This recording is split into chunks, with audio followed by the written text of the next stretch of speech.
Yeah, I think this the time doing things differently. While it's been a crazy time, it's also been a time to kind of reflect and think about things that are important and things to make new discoveries. About the way that we do things in person or the way that we do things online. So, given that, some thoughts around some things that you think might stick going forward. Are there? Do you foresee online competitions continuing, given that international sort of the ability for everybody to participate if they wanted to? Jim Dillahey, any thoughts Um, on that? yeah, we've been discussing this for the last 4 to 5 months, and uh, I think there's no doubt these online or virtual contests are here to stay, for good or bad. I know a lot of people don't want to participate in them for a number of reasons, and others jump at the chance to enter them. I do think that there's a balance between in-person and virtual contests. There's no substitute for in-person contests. We all know that, especially at the higher levels, when you have to submit your own tunes and you only get one shot at it, and all of that. And I do think that we've got a commitment to support the games that we're partnered with.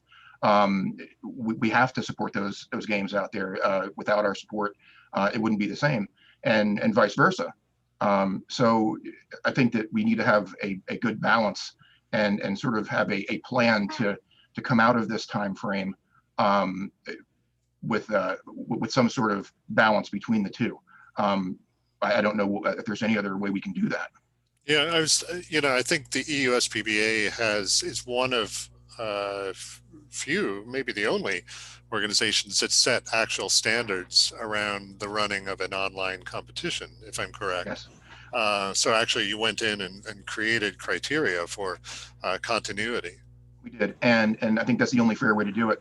And one thing to say about the online contest in a positive light is that I've had a number of competitors come to me and say, I really been pushed this season because I've never had a second shot at this. And some of these competitors have said that they've recorded 20 and 25 times and then had to listen to the recordings back and choose the best one that they had. And they were saying, I've never sat down and played my march through 25 times, and I'm better as a result.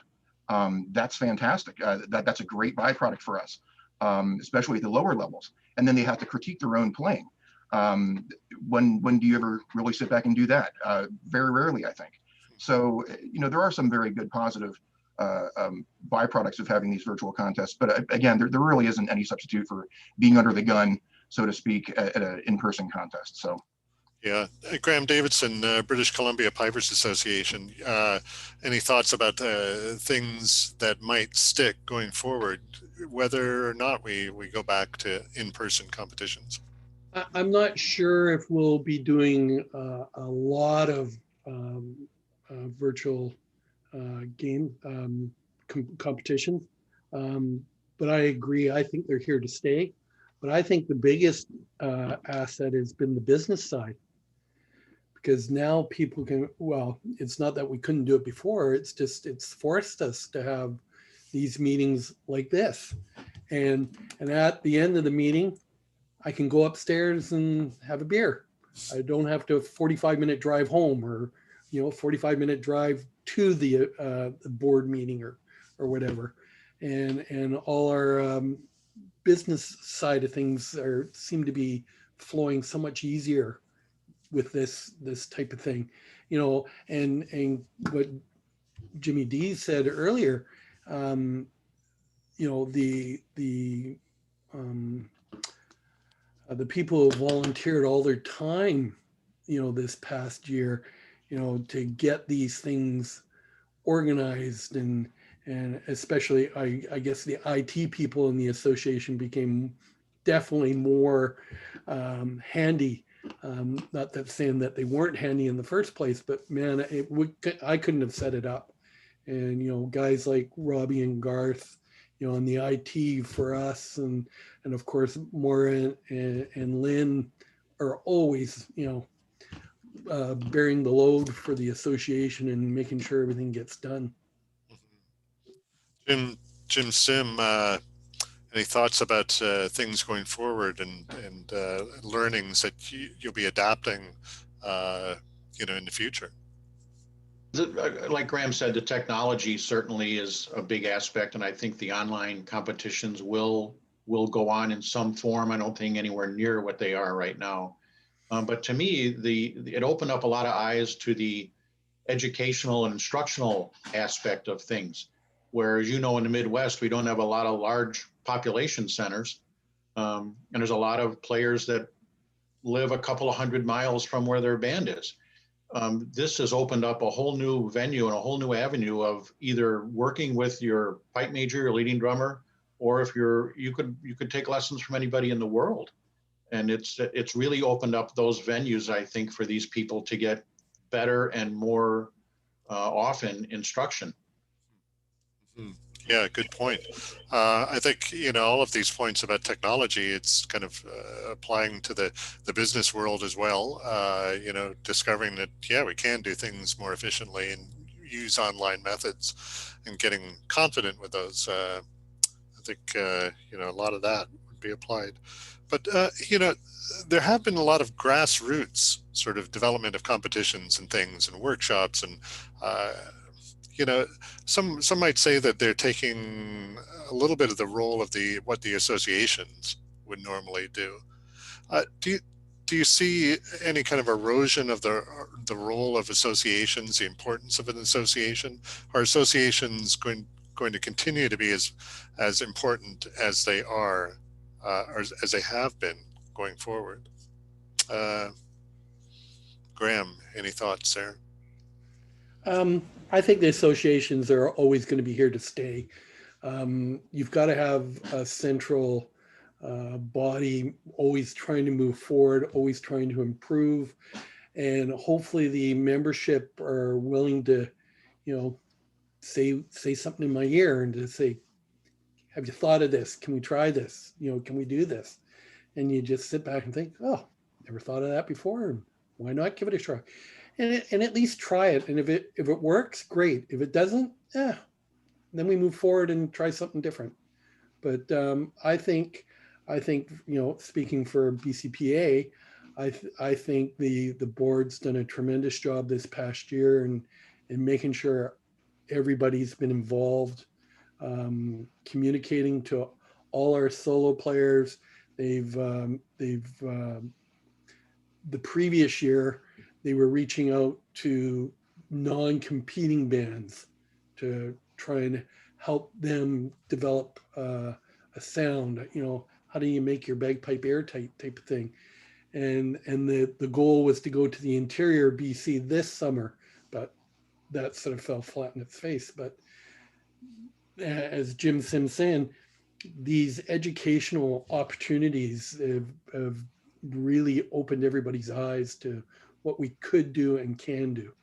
Yeah, Jim Dillahey, you know, the USPBA before COVID was getting very, very involved in educational, sort of the educational aspect of what members would receive as being part of the association.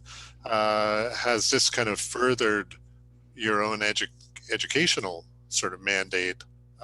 Do you see a lot of things being applied going forward for the USPBA? Absolutely. You know, I come from an educational background. I've been the director of piping here at the Citadel in Charleston, South Carolina since 2003. And my mindset has always been that the association should take some role and responsibility in educating its members. We shouldn't just be this body that runs contests or helps to run contests and certifies the results. I mean, what do the members get for that other than just that? And I think we've taken some pretty large strides in trying to further the education of our membership, especially on the drumming side. There's no secret here that drumming across the world is down. And Jim Sim and I have talked about that for years here. And we've done everything we can over the last couple of years to try to and motivate and promote the educational drumming side of things, to the point where we've even contacted and partnered up with Steve McWhirter to try to get some of those memberships out to our membership at a reduced cost, kind of like AAA. What does membership do for you? Well, this is what it can do for you. And so I'd say the vast majority of those memberships have been put to good use. We also offered those to the bands, a free membership to the bands that registered last year, and they went very, very quickly. So we're glad that those have been put to good use. Another thing is the project that we partnered up with Donald Lindsay on. A lot of old recordings of the Bobs, going through tunes with him. And he spent countless hours putting those recordings together, and we're making those available to our membership. But that's one of the projects that has kind of been pushed off to the back burner because of some of the necessities that we had to come up with this year. Brendan O'Reilly was one of our officers at large, and he's one of our tech gurus. And we've been sort of brainstorming different ideas that we could use technology for. Not only the private portal that we now have for each person on our website, which we've housed all of the old voice articles, and that's where the project will be housed for Donald Lindsay as well once that's complete. But we're trying to brainstorm different ideas on how we can use technology to our advantage. And I think hopefully in the next few months here, we'll see some traction on all those endeavors.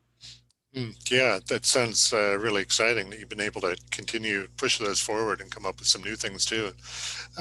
Jim Sim, Midwest, you have talked about some of those educational initiatives that you've done over the last while.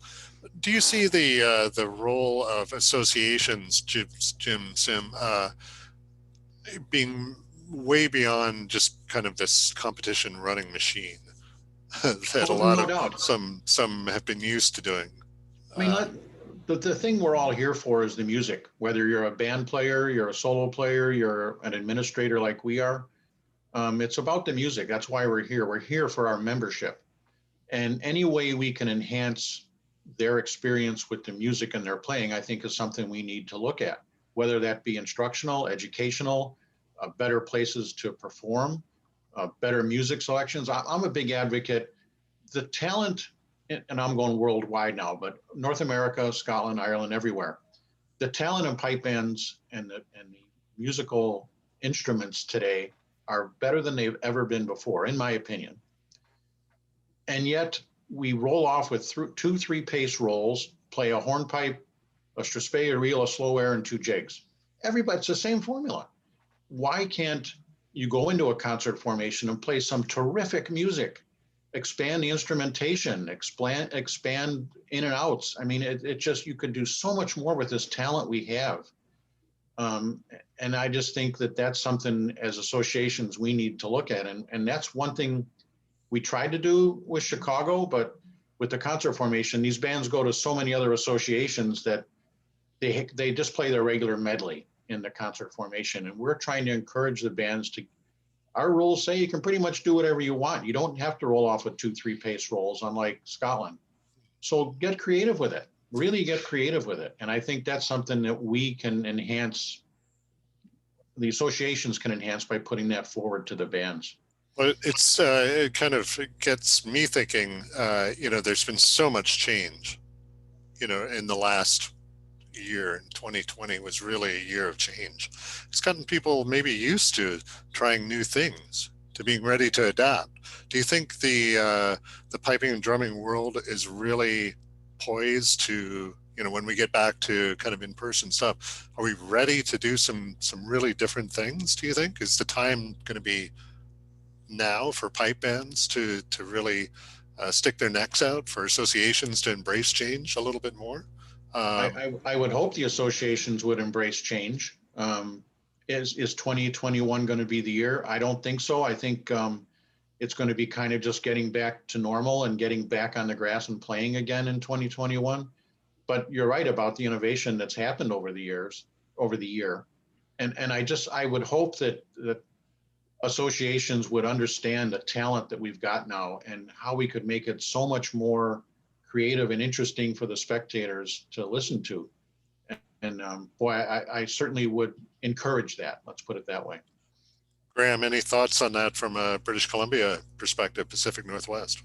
It's a very interesting thought process and idea. I know the bands out here have talked about it in the past, and it's just a matter. I think all the associations around the world need to be on board, because if you've got a band practicing so hard and then they go to Scotland to compete at the Worlds, and I'm not trying to dump on the RSPBA, but if you're going to Scotland and that's their rules, do you want to really throw something else in the mix that could, somebody's mind now wanders and, but I agree. It would be nice to have an open concert formation of some sort, or give the bands the opportunity to put on a display during the Highland Games, and you just roll all the bands through it.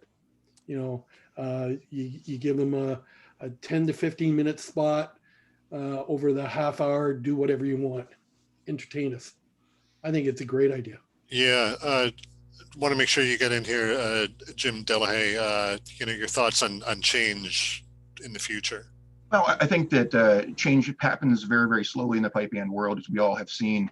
And I think a few years back, I think it might have been about 5 or 6 years back, we did start instituting the concert formation across the association. Whenever a venue opened up that it would be conducive to that, the games would ask permission to hold their contest and concert formation. And in the same light as working with the games, we also want to work with the people who show up to the games and help fund what we do.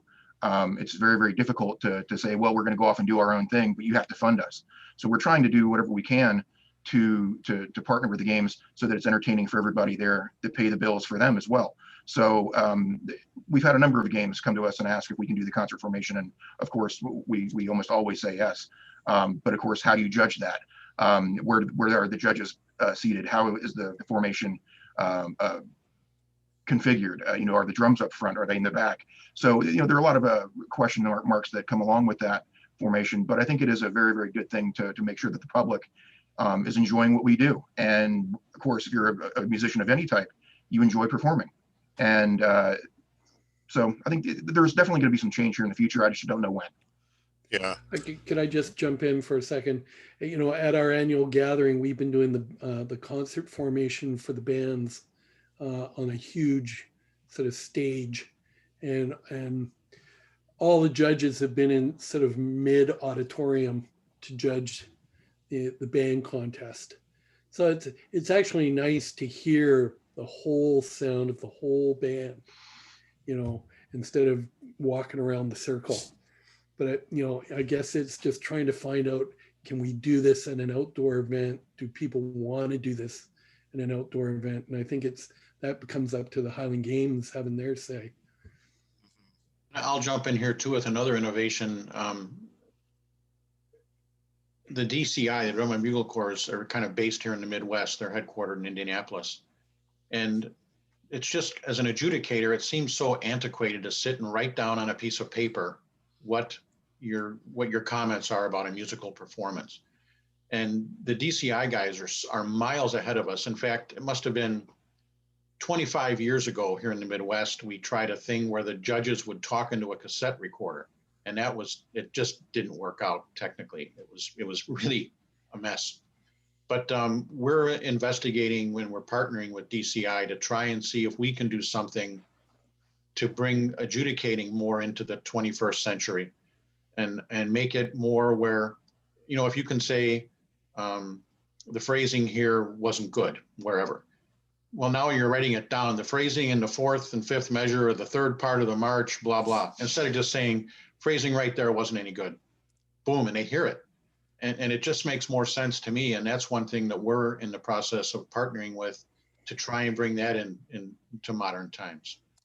Yeah, it'd be interesting. It's, there's got to be an app out there, for an iPad, or if there isn't, maybe, some clever person in the pipe band world can develop it.